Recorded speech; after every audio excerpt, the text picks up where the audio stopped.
안녕하십니까? 우리는 이미 알고 있다. 쓰라TV입니다. 이제 검찰의 시간은 끝나고 법원의 시간이 시작됐습니다. KBS 보도, 조국 전 법무부 장관의 부인 정경심 씨에 관한 이야기입니다. 지난해 온 사회를 뒤흔들었던 조국 전 법무부 장관 일가에 대한 검찰 수사가 이제 실체적 진실을 찾아가야 하는 법정에 당도했습니다. 공개된 법정에서 치열하게 펼쳐질 법원의 시간을 함께 따라가 보겠습니다. 어제 법정에서 정경심 교수와 동양대 관계자의 통화 녹취록이 공개되었습니다. 이 때문에 정경심 교수의 재판에서 새로운 사실들이 점점 많이 밝혀지고 있습니다. 검찰 수사 때 공개되지 않았던 이야기들도 많았습니다. 어제 열린 10차 공판에서는 지난해 검찰 수사 당시 정경심 교수와 동양대 교원 인사팀장 박모 씨가 통화한 내용이 전격 공개됐습니다. 검찰은 통화 녹취록을 공개했고 일부 내용은 어감이 중요하다라며 통화 녹음 파일을 법정에서 틀기도 했습니다. 박 씨는 어제 증인으로 출석했습니다. 그렇다면 잠시 KBS의 보도 내용을 확인해 보겠습니다. 정경심 교수가 동양대 직원에게 상장의 총장 직인을 찍는 방식을 문의해본 정황이 담긴 녹취록이 법정에서 공개가 됐습니다. 이 직원은 모든 상장에는 직접 직인을 찍기 때문에 만지면 인주가 번진다고 말했는데요.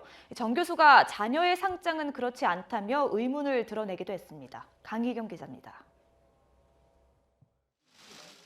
검찰의 대대적 압수수색이 시작된 후 정경심 교수는 동양대 교원인사팀장인 박모 씨에게 전화를 걸었습니다.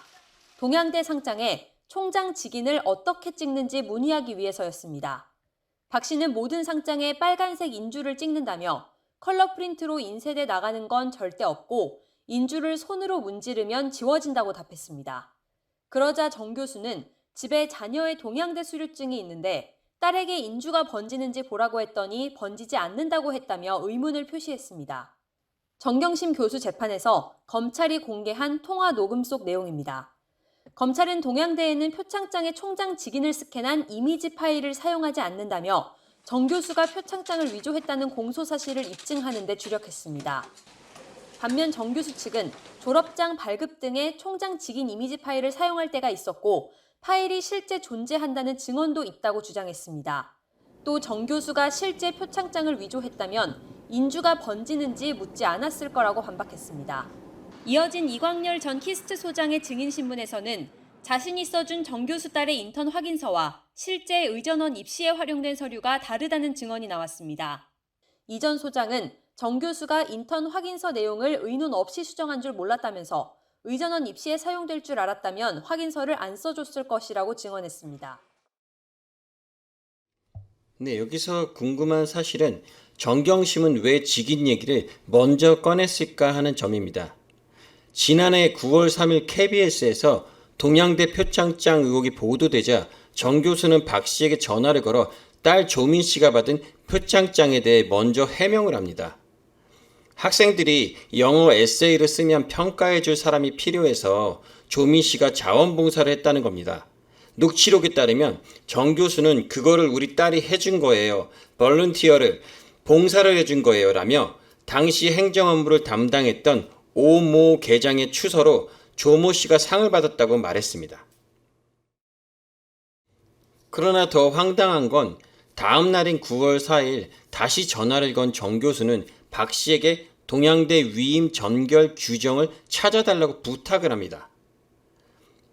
이에 정 교수는 최성해 전 동양대 총장에게도 전화를 걸어 표창장 발급 권한을 내게 위임해 주신 걸로 해달라는 요구를 한 적이 있습니다. 이때 재판에서 주목받은 건 그 다음 대화입니다. 9월 5일 통화에서 정 교수는 박 씨에게 갑자기 총장 직인 이야기를 먼저 꺼냅니다. 이때는 표창장의 총장 직인 내용이 언론에 보도되기도 전입니다. 또한 정 교수는 박 씨에게 총장님 직인 있잖아요 라고 말을 꺼내며 그걸 상장에 찍을 때 뭐에다 찍어요?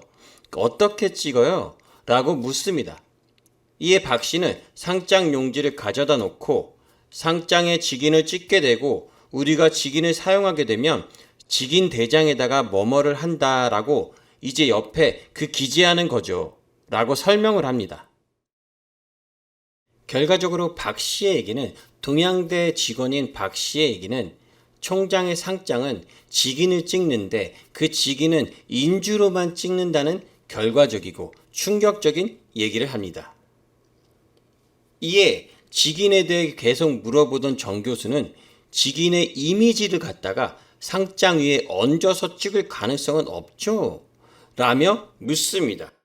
이 말은 결국 정 교수가 총장의 직인의 이미지를 갖다가 상장 위에 얹어서 찍을 가능성은 없죠. 나처럼 총장의 직인의 이미지를 갖다가 상장 위에 찍는 경우는 학교에서는 하진 않는 거죠.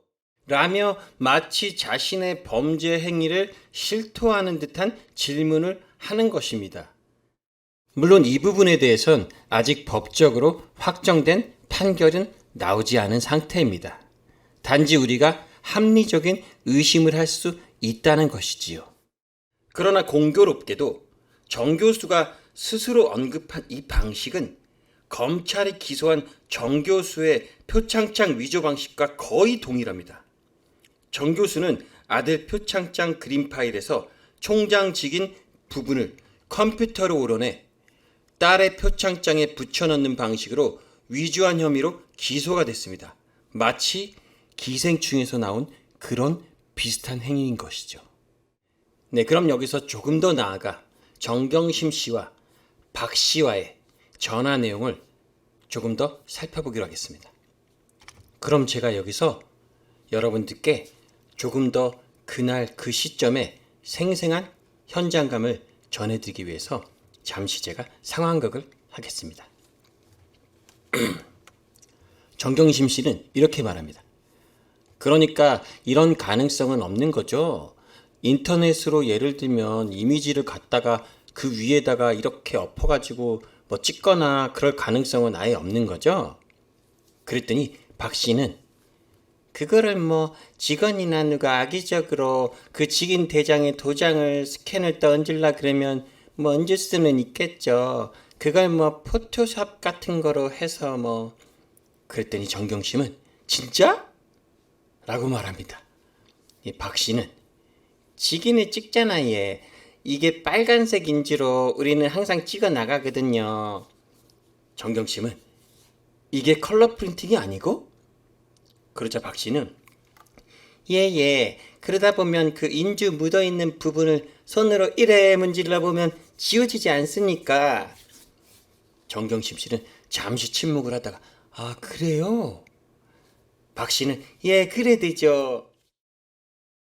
교원 인사팀장 박 씨는 동양대에서 발급되는 모든 상장에는 총장 직인을 인주로 찍는다고 설명을 합니다. 표창장 위조 혐의의 핵심, 인주가 등장하는 대목입니다. 컬러 프린터로 직인을 인쇄하는 게 아니라 손으로 문지르면 번지는, 바로 인주를 이용해 직인을 찍는다는 설명인 것입니다. 박 씨는 여자들 발에는 루즈 같은 인주라고 재차 강조를 했습니다. 그러자 박 씨는 다시 이렇게 묻습니다. 지금 뭐 어떤 건 때문에 그러시죠? 지금 인주가... 그러자 정경심 씨는 잠시 침묵을 하다가 이렇게 말을 합니다. 아니 집에 수료증이 하나 있는데 수료증에 내가 원이 저기 미니 보고 좀 찾아가지고 그 인주가 번지는지 좀 봐라 이렇게 물어봤거든요. 그랬더니 그거 안 번진다고 그래서. 그래 얘. 정경심 씨는 내 이해가 안 가서. 박 씨는 또 이렇게 말합니다. 그게 저희가 나가는 모든 지금 상장은 그 인주로 된 도장을 다 찍어서 나갑니다. 네, 다시 정리해서 말씀드리자면 우리 애가 받은 건 인주가 안 번진다고 정 교수는 얘기를 합니다. 인주로 직인을 찍는 게 맞는지 물어보는 정 교수에게 박 씨는 무슨 일 때문이냐고 묻습니다. 또 침묵하던 정 교수는 우리 집에 수료증 하나가 있는데 인주가 번지지 않는다 라는 말을 털어놓았습니다. 그 얘기는 컬러 프린트로 인쇄된 수료증이라는 겁니다. 학교에서 만든 표창장에는 모두 다 직인을 인주에 찍어서 만들었다고 하는데 어찌하여 정경심 씨가 가지고 있는 표창장은 직인의 인주가 찍혀있지 않은 컬러 프린트로 인쇄를 한 그런 어떤 이미지 파일 같은 표창장일까요? 그것은 어떻게, 어떤 경우로 정경심 씨가 갖고 있는 것일까요? 그러자 이틀 뒤인 9월 7일 언론에 처음으로 총장 직인과 관련된 보도가 나오자 정 교수는 박 씨에게 다시 전화를 겁니다. 박 씨에게 디지털 직인 파일도 있다는 해명을 하는 겁니다. 인주로 찍지 않아도 되는 컴퓨터 파일로 된 도장도 있다는 설명입니다. 하지만 박 씨는 단호하게 디지털 직인 파일은 없다고 말을 합니다. 네, 오늘 KBS 기사에 따르면 왜 녹음을 했죠? 정경심 동의 받았는데요. 라고 변호인들은 박 씨가 정 교수와의 통화를 녹음한 과정을 문제 삼았습니다. 박 씨는 앞서 조국 전 법무부 장관 일가에 대한 의혹이 제기되자 국회나 교육부에서 요구하는 자료 제출과 관련해 정 교수의 구두 동의를 받기 위해 녹음했다고 설명을 했습니다. 서면 동의를 받기엔 당시 상황이 여의치 않았다는 겁니다. 점점 사안이 민감해지니 답변해준 내용이 사실과 다르게 보도되거나 할 경우엔 곤란해질 것 같아 녹음을 했다고도 했습니다. 처음 통화 당시 정 교수도 녹음에 동의했다고도 밝혔습니다. 그러나 변호인은 이에 대해 누군가로부터 별도의 지시를 받아서 의도적으로 녹음한 건 아니냐고 물었습니다.